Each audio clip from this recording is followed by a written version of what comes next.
Well, that's one of those sights you just have to stop and try to record to share with everybody when you see them, right?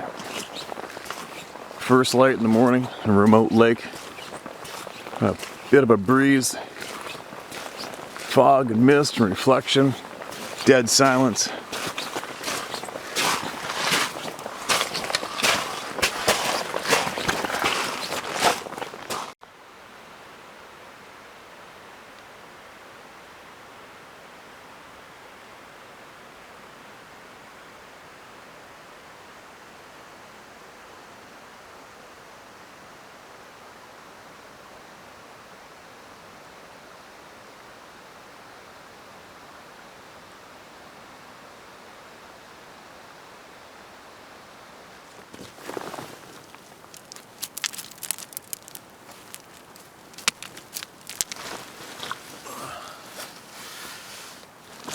We'll come up here in hopes to see some elk. None yet. There's maybe something will run up behind me. It's the end of the day, I still got a little bit of light left, so you'll hang here and see if an elk will run out behind me or something. Well, I read From the People to the People. Conversations with Sabe is the title of this one. Hello Steve, I sent you one email a few months ago detailing some of the first interactions I had with the Sabe people. I described some relatively unremarkable things that I had experienced in the forest, but I have had some much more interesting interactions with these people recently. About 5 months ago I went to explore a new park I had never been to before. Well, on that first hike I sat down in a riverbed with a very steep bank on either side of me. While in this very vulnerable position, I began to feel the sensation of being watched. I've been suspicious of Sabe being in that area, but when I felt that sensation, I knew immediately they were around. I've been visiting that area frequently and have gained the trust of the Sabe there. Showing respect to these beings is absolutely crucial. If you show respect to these people, you'll be treated with respect in return. Their law seems to closely resemble parts of Hammurabi's code. The Sabe people believe strongly in the concept of eye for an eye, like in Hammurabi's code. The Sabe always know your intentions and treat in accordance with the intentions you have. After a few months of minor interactions with the Sabe, a female Sabe attempted to use mind speak with me. In the beginning, I could not clear my mind well enough to hear her well, but I have since learned the proper way to use mind speak. We have and continue to discuss many things. I'm going to write down some of the important things I've been told by her. Your mind creates thought energy. Phones. Okay, your mind creates thought energy. Phones block this energy. When you are sitting still doing nothing, you tend to think more, which creates a lot of thought energy. When you're on a phone, your mind goes numb and you create minimal thought energy. Sabe believed that light itself is energy, not simply a byproduct of any other energy release. I was also told that Sabe are made of light. The Sabe I've been speaking to is not a physical being like most of the Sabe that are described in your channels. She calls these physical beings dirty Sabe because they have interbred with humans and are not anymore purely spiritual or non-physical. I continue to interact with and gain knowledge from Sabe groups that trust me. I'm willing to ask them any questions you may have if you would like me to. I realize the information I'm sharing may be hard to swallow, so I do not want to share my name to avoid any backlash. I have much more information that what I have shared in this email. I have much more information that what I have shared in this email, but do not write more of it simply because it would take too long. I appreciate the platform you've created with your channel. There's not a single person I can speak to about what I've experienced, so writing this and hopefully hearing it in one of your videos helps greatly. Sincerely, C. All right. Write more. You kidding?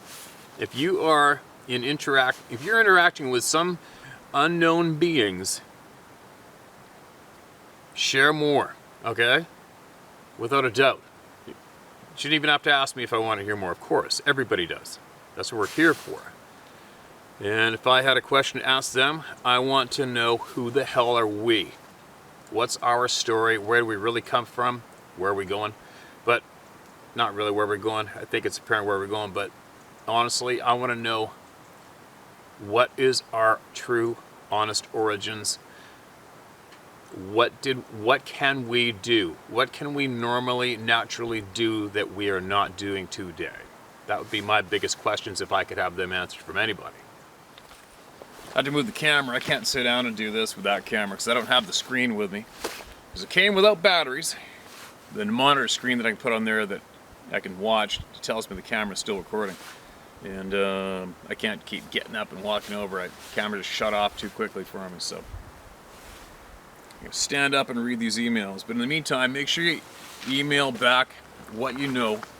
Nobody has to ask me. If you want to hear more, just say so. We don't need that one. We need you to share it all. Share all the knowledge you have. Everybody wants to hear it. There's a shit pile of people here that want to know the truth. They're trying to put their personal puzzle pieces together correctly, and every little tidbit helps, all right? But what I would want to know is, for sure, is who the hell are we, and what is it that we used to be able to do naturally and can't anymore? I'd be really curious to know those answers to those questions myself. But thanks for that email again, and make sure you get it back in again. Get more back in again, all right? All right, so here's another one. It's titled Sasquatch near Hobart, Washington. Hi, Steve, long-time listener. It's okay to use my name. Ross Rockstad. Okay, Ross, thanks, man. My family and I had lived in a pretty remote area east of the small burg of Hobart, Washington for over 20 years. We have since retired and now live on Lake Roosevelt, a portion of the Columbia River northwest of Spokane, Washington.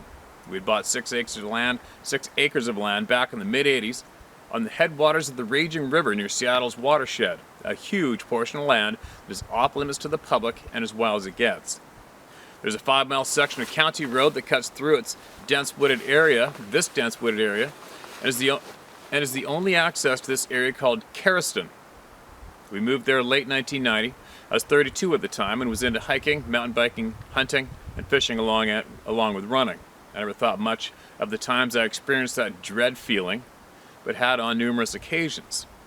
I have many stories, but one in particular I'd like to share. One sunny summer, late afternoon, I was out for a run and decided to slip into the watershed and run on one of the many boundary roads. Jogging down the road, I looked off to my left and saw one of my neighbors who was out working on his new barn. He was much older and was the type with zero sense of humor. I don't like those people too much. I yelled at him and he gave me shit for being in the shed. While talking to him, I was looking through a stand of a few alder trees with a new 2x4 and plywood deck built 10 feet off the ground. "What is this?" I said, and continued saying, "Your kids are grown and you have no grandchildren yet." He replied, "You won't believe me, I'm not saying because you ridiculed me," while he walked over to me. Like you, Steve, I kept after him, while giving him plenty of respect. After promising him not to laugh, he said it was for taking pictures, and again said, "Don't laugh, I'll tell you the story." This guy was a man of few words, but he wanted to share. He told me to turn and look behind the tree. See the big old cedar stumps that are cut off 10 to 12 feet high off the ground? See the one with the huckleberry bush growing near the top? Yes, I said. Well, this last spring while building the barn, my son told my wife and I to look at the stump. A minute or two passed, and he told his son, "What about it?" "Keep watching," his son said. After a minute passed, the wind blew, and this 12-inch long mass of charcoal-colored hair lifted off what was thought to be an old dark gray cedar stump. Then they noticed one eye, half of its head, one shoulder, and long arm as it stood roughly 9 feet tall and 150 feet away from them. Like all of us here at the Sasquatch Roundtable, we know of this common sighting of a Sasquatch. It exposes half of its profile while standing behind a tree observing. He said his wife got her fill about 1 minute later and retreated to the house. The guys went back to work but kept an eye out, and about 30 minutes later it was gone. I told him I had hunted and shot deer up around here, and he said that if I had ever seen one, not to shoot it, and that I probably wouldn't make it out of the woods. Over the next few years, maybe once a week, I would see him and his wife at the Hobart store. When no one was around, I'd ask the latest info. Here's some of the key points. He befriended them, a family of 3, a big male, a smaller female, and 1 youngster. The large male was first to sneak up on him while he was outside working, doing something other than, sorry, one more time. The large male was first to sneak up on him while he was outside working, doing something other than cutting firewood. The male was 9 feet tall and massive, very intimidating. I would stay around 50 feet from him. It would stay around 50 feet from him. He said it's like they just appeared near him while outside. They are super quiet, masters of camouflage. You never talk to them of having a bad smell. They're very curious, yet very cautious. They would be near him one moment, then be gone for no reason. Other times a car, though unseen, would drive by on the county road, or they would not move an inch. And they would not move an inch. It's got the sun setting in my eyeball here, you guys. And I'm tired. I'll get it. One night after dark, and after having some ice cream, he was rinsing out his bowl and looked up through the kitchen window, and the young one was standing not more than 4 feet away watching him. A few years later, he retired, sold their place, and moved to Lake Havasu, Arizona, locally known as the Lake Havasu. A day or two after they left, there was this god-awful screaming that went on for 2 days or more off and on. Many of the folks that lived in the area had heard it, will remember those days as a time to be indoors, even though it was nice and sunny summer weather. Thanks, Steve. Thanks for all you do. Ross Rockstad. Ross, that's another one. Another similar story. How many times have we heard people who have had regular interactions with these beings and kept it secret, right? Crazy. Ross, you got anything else for the round table of knowledge? Send it in, all right? If you come across anything you think will help anybody, send it in. My first Sabe visual is the title of this one. Hi, Steve. Yep. It is that crazy guy who talks about aliens and what they have told me. Here's a different one on the Sabe side of life. I was going to send this encounter experience, but my wife said I should. My wife and I live in the coastal foothills of Oregon, and the nearest town is Philomath. You'll have to check it out on a map. We're next door to Oregon State University in Corvallis. In fact, this university was in Philomath, the little town of philosophy and math. I've lived in this area for 55 years. I'm 67 years old. My grandparents raised 3 kids, one being my mom in Corvallis. Lots of history here at the Sabe, mostly in the Peak, Mary's Peak area. I'm not far from there at all. My actual first encounter experience was on the Peak many years ago while hunting, and it was only a yell, but a yell that went through my body. At the time, I had no idea what was making the yell screech a howl, but I knew I needed to leave, and I did. The last experience was a sighting. It was on my way to my favorite hiking spot at Fort Hoskins. This sighting was the last thing I expected. I was passing a turn-off road that goes into a small community of Wren, and as I was thinking, I wonder if that Sabe still lives around here. There have been several sightings in the community, and they all talk about the same being. Tall, slender, and black or dark brown from head to toe. You know, when more than one person sees the same thing, there's something to it. Anyway, I'm just thinking about this, and I'm coming down a 2-lane highway towards Mary's River, and I see this very tall, black from head to toe, 2-legged being run across the road in less than 3 steps. I counted 3 steps, but it was running, and those were the only steps it took to go from one side of the highway to stepping off the road on the other side. I was about 200 yards away, traveling towards it at about 50 miles an hour. Although I was slowing down at the same time because I could not believe what I was seeing and where I was seeing it. My dog saw it as well and was on alert watching this thing. I drove up to the spot where I saw it leave the road, and there was only forest. If I had been a human, if it had been a human, there would have been a visual, but there was nothing there. I was not that far from it. I could tell it was a male. It did not run like a human either. It was more fluid, or maybe articulated would be a better word, and the speed was unbelievable. If there are any people in the Wren, Oregon area that think they're going crazy because they have encountered this one, well, add me to the list of crazies because I saw it too. On another note, here's something to think about. What if we could actually communicate in a most profound way, telepathically to one another? Imagine what that would change. Sabe does this. We have the ability as well, but we've been overwhelmed with other distractions and beliefs. I would be willing to bet that if you put your mind in the right place at the right time, in a meditative state, you can ask questions and receive answers from. I've done this with my grandmother and my mother. I'm certain my father and my mother-in-law have answered some of my questions as well. They are all deceased. Call it what you will. But I've conversed with beings not from this world as well, using this same technique. Doing this, talking with other beings, is much harder on my spirit than talking to my ancestors. In many cases, I have learned things that I wished I didn't know. Well, there you have it. Keeping it short. Take care and be well. The service you do for others is legendary. Thank you. You can use my name. I've never been ashamed of it and never will. Paul R. Detheridge. Paul, I absolutely appreciate that message. Obviously, you know it resonates with thousands of people here. If you could email back more when you make a mention of you've learned things you wish you didn't know, that's what I'm all over. If you can get information like that to me, I'm ready for it. I'm ready for it. I've learned things already I wish I didn't know.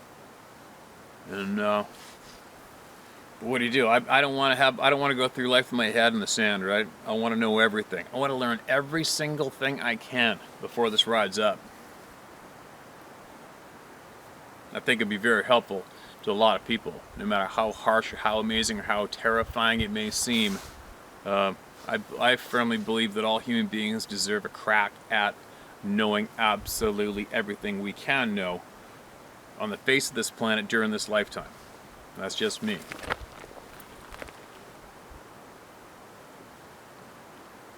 Anything wrong behind me yet? I think I'm 75 kilometers from home. I should probably get going here pretty quick. But all right, here's another one. My initiation into the club of no return.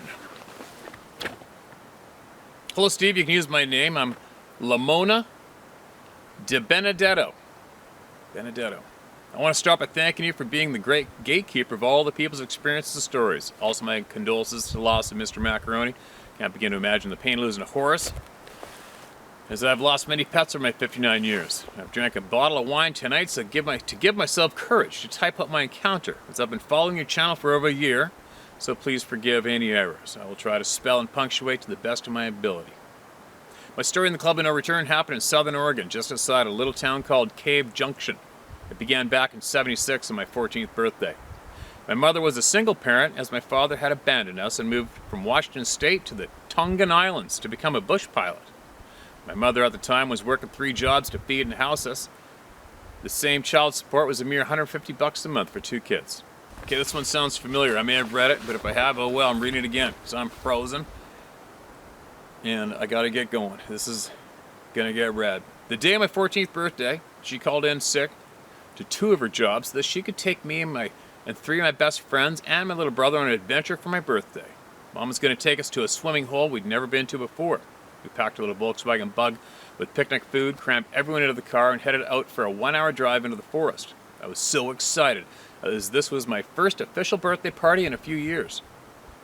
Finally, we turned off the main paved road onto a dirt road that was long and full of potholes. My mom asked us all to get out and walk as she drove the Volkswagen over the potholes and to our destination. My friends and my brother were carrying the cake and cooler of food as we walked the road. I got really excited as I knew that the river beach was about a half a mile ahead, so I ran ahead of everyone else. When I got there, it was a sight to behold. Long sandy beach where the river took a 40-degree turn. The other side of the river was a sheer cliff wall of about 30 feet high. Just as I was taking in the beauty of this majestic landscape, I heard and felt a bone-chilling scream/roar that was so intense it went right through my body. I looked to the top of the cliff in the direction of the sound and saw what looked like a hairy head peeping over a boulder the size of a recliner chair. I was petrified, frozen in my footsteps. In my head, I heard the words, "Leave now." Then all of a sudden, the hairy head stood up to its full height, about 10 feet. It let out another intense scream and pushed the boulder into the river, then turned and walked away. I was frozen for a few more minutes, then had the thought that it was now coming for me. I found my feet and started running back toward my mom and friends. I, of course, got to my friends first and asked if they had heard that noise. They all said yes, but were not scared of the noise like I was. They thought it was a mountain lion. I asked them to stop walking and wait for Mom to catch up, so we did. It was about 5 minutes before Mom caught up to us, and I frantically regurgitated my experience and told her I didn't want to be anywhere that a mean Bigfoot was. She hadn't heard any screams, even though my brother and friends told her they had heard it too, but none of them had seen what I'd seen. Mom refused to leave as she had taken the time off work and wanted me to have a good birthday. I didn't mention it the rest of the day and tried to enjoy my birthday party on the river. But to this day, 45 years later, I remember that birthday with every bone-chilling memory, as if I were standing on that riverbank on that very day. No doubt, that would suck. Now it's 45 years later. My husband and I are both retired.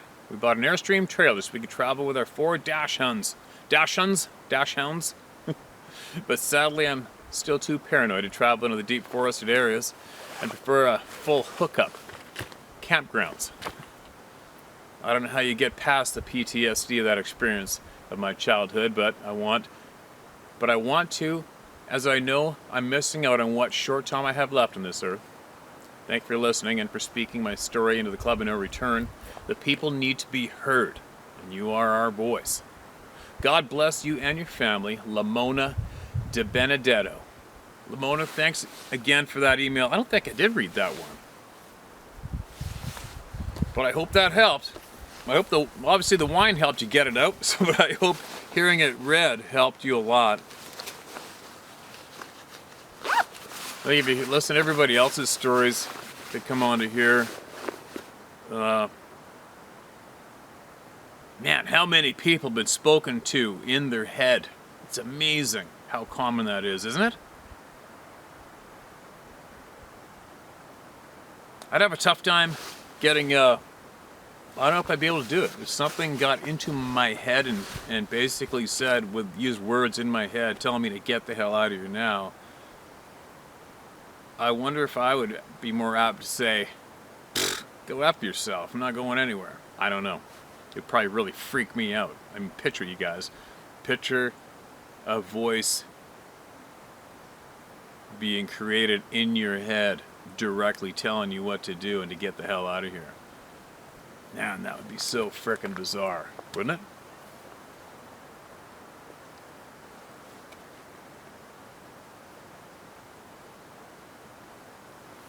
Anyway, I am frozen and I am beat and I gotta get home. I was gonna continue on and stay at a friend's place on the coast, but nah, I'm gonna go home. I might go fish in the morning. I got a lot to do in the shop. I got a lot to do, period. Got a lot to do. So, I'll be back with more shares. There's a lot of people out there I need to get in touch with, email back to. Just this past couple weeks has been chaos. I don't know why, it just has. But anyway, I'm going home. I'm going to be back tomorrow on the river, and I'm going to share more.